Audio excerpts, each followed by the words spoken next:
Ok, on va faire ce matin de Sarvangasana sur la chaise à Halasana supporté. Et j'ai déjà fait la vidéo pour Sarvangasana sur la chaise, donc il faudra voir cette vidéo pour les explications par rapport à l'installation, tout ça et comment rentrer dans la posture. Je vais surtout faire focus sur la transition de Sarvangasana sur la chaise à Halasana supporté et puis comment sortir de la posture. Donc on a besoin de deux chaises. Il y a la chaise de Sarvangasana avec le tapis et il y a la chaise de Halasana. Je mets une couverture de base pour avoir de la douceur sous la tête et les couvertures pliées comme pour Sarvangasana avec la chaise. Les trois couvertures pliées. Donc tous ces détails, vous pouvez trouver sur la vidéo et apprendre. Il faut se familiariser avec juste Sarvangasana sur la chaise avant d'ajouter Halasana supporté parce que c'est toute une transition, tout un autre truc en plus. Donc une chose à la fois. Voilà. Là, je m'assure que la chaise de Halasana n'est pas trop près de l'autre. Comme ça, quand je descends, je ne me cogne pas la tête. Mais suffisamment près pour pouvoir la prendre, la tenir et la manipuler. Je mets un bolster pour mes cuisses. Quand vous allez en inversion, il faut rentrer le t-shirt. Voilà. Donc je rentre en Sarvangasana.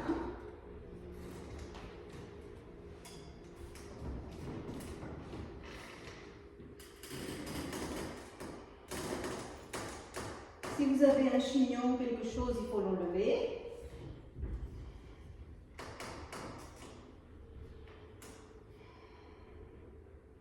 Donc vous pouvez rester le temps que vous voulez en Sarvangasana. Entre 5 et 7 minutes au moins.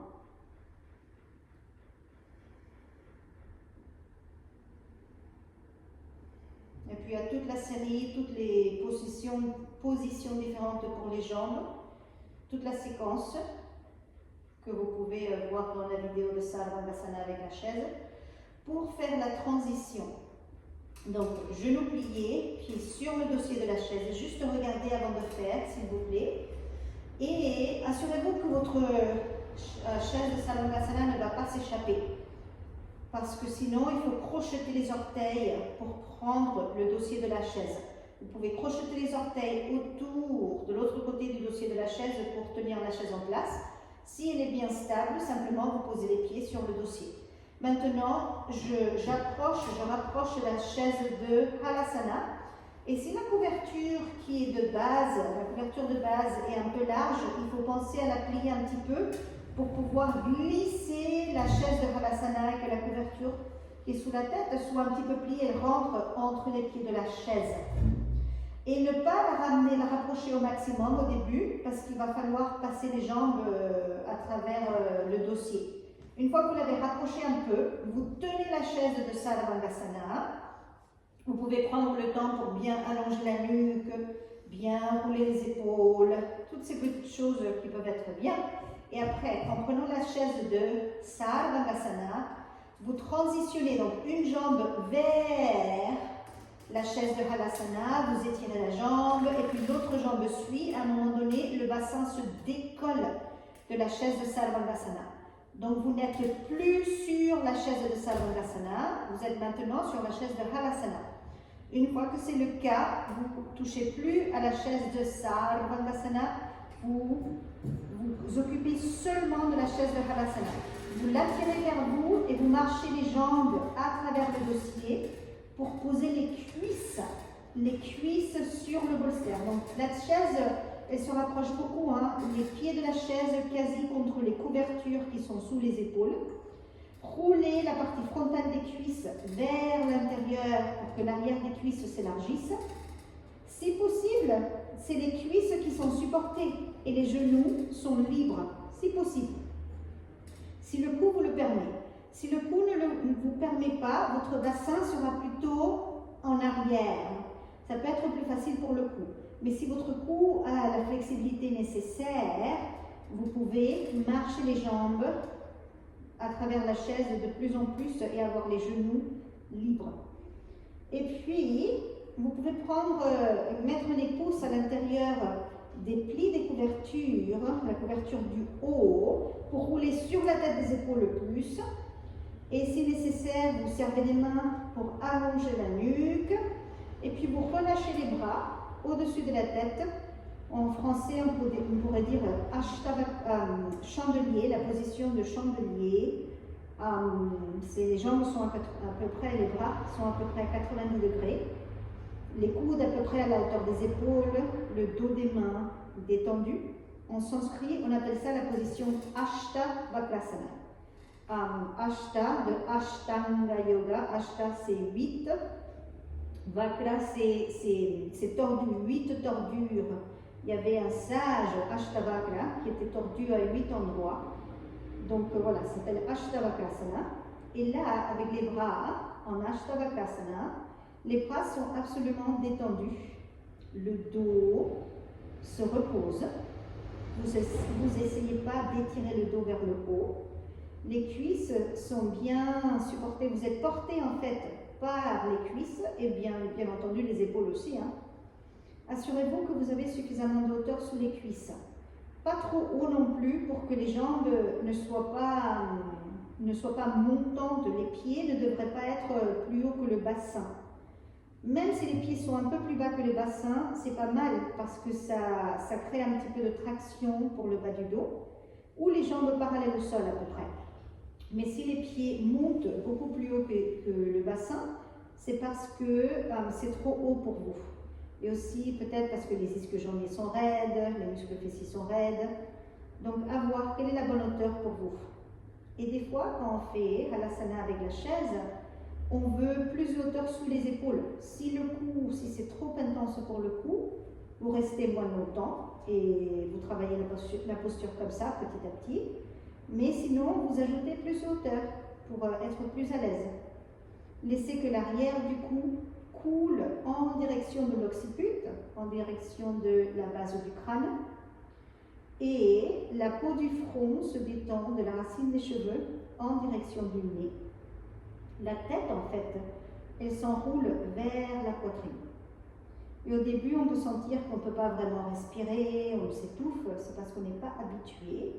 Donc, c'est une posture à apprivoiser. Vous pouvez la faire moins longtemps au début et régulièrement pour vous habituer. Après, on s'habitue à détendre la gorge, à laisser que l'arrière du cou coule en direction de l'arrière de la tête et que l'arrière du cou, la nuque, s'élargisse aussi. Et en laissant que la musculature de la nuque se détende du centre vers les côtés, vous faites de l'espace en fait et ça reçoit la gorge, ça reçoit la partie frontale du cou et laissez que la partie frontale du cou et la gorge deviennent douces et se détendent vers l'arrière. Les mâchoires détendues. Et observez comment la respiration est fine en respirant par le nez. La respiration est comme un long fil fin. Donc observez cette respiration qui est très particulière dans cette position. Et cette position vous aide à avoir un meilleur Jalandhara Bandha pour le pranayama, si vous pratiquez le pranayama assis. Cette position aussi aide les postures vers l'avant, Paschimottanasana et toutes les autres postures vers l'avant. Donc là, vous pouvez rester au moins 5 minutes. Laissez que les muscles du dos se détendent, les bras absolument détendus, les jambes détendues, mais ayant placé les jambes de façon, comme je vous ai expliqué, en roulant la partie frontale des cuisses vers l'intérieur, pour que les jambes se détendent de façon organisée, si on peut dire.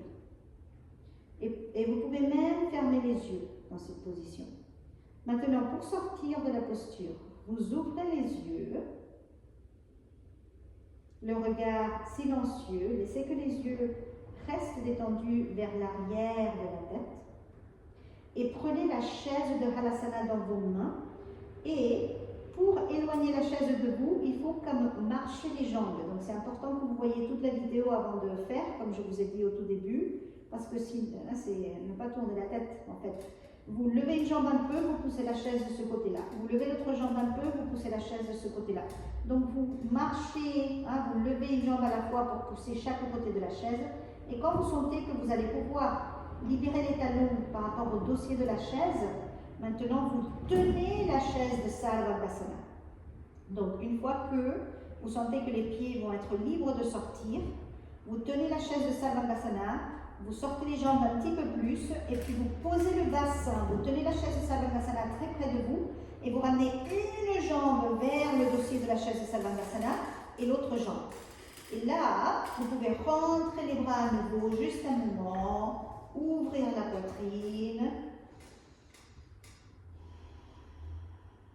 prendre une bonne respiration, observer ce qui se passe au niveau du cou, ça peut être très intense pour la nuque.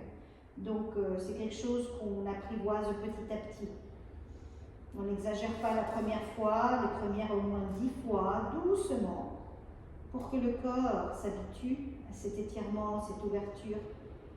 Maintenant, vous allez sortir les mains de la chaise de Sarvabhasana, dégager, sortir les épaules un peu, mais assurez-vous que la chaise de Sarvabhasana ne s'échappe pas. Si ça va s'échapper, comme je vous ai dit avant, vous crochetez les orteils de l'autre côté du dossier pour la tenir. Éloignez la chaise de Halasana au maximum. Et puis maintenant, vous allez glisser vers la tête. Donc avec les mains au-dessus de la tête, comme si vous alliez faire Urdhva Dhanurasana en fait, mais les doigts dans l'autre direction. Les mains au-dessus de la tête. Vous glissez hors. Vous descendez, vous posez les pieds sur l'assise de la chaise et vous posez le bassin sur les couvertures qui étaient sous les épaules.